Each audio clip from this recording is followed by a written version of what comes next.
Good Wednesday morning to you, Quad Cities. Halfway through the work week, we've got a little bit more rain to track for you. But before we get to that, I want to show you something that's going to become a lot more common in our skies here, especially as we get closer into the winter season. That is a sundog captured by our own storm chaser, Corey Marshall. This was in McQuan last evening as those clouds were coming in. And we call it a sundog because it's got that halo around the sun, kind of a rainbow, if you will.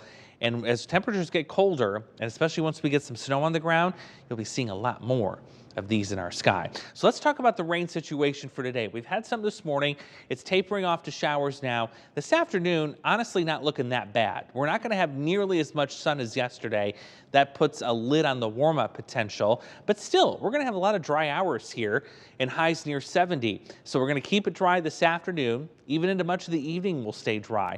But once we get close to 9, 10 o'clock, that's when the next round of rain and yes, some thunderstorms will start moving through.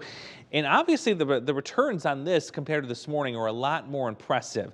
So I think we're going to see an even heavier round of rain tonight into tomorrow morning versus what we saw this morning. So I'm telling you that because I think the morning commute tomorrow, there's going to be more of an impact on that compared to what we saw for today, because you're continuing to see this band of heavy rain producing thunderstorms just sit over our region through at least 7, 8, 9 o'clock tomorrow morning. And that'll put down at least half an inch of rain. And then we've got more on the way before we get to the upcoming weekend. So the model average between now and Sunday morning has all of us at about 2 inches. And yes, there's going to be some 3 and 4 inch amounts.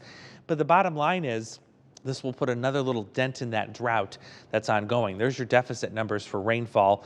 Burlington, you may wipe out your drought completely with this storm system. We'll see what those backyard rain gauges end up adding up by the time we get to the weekend.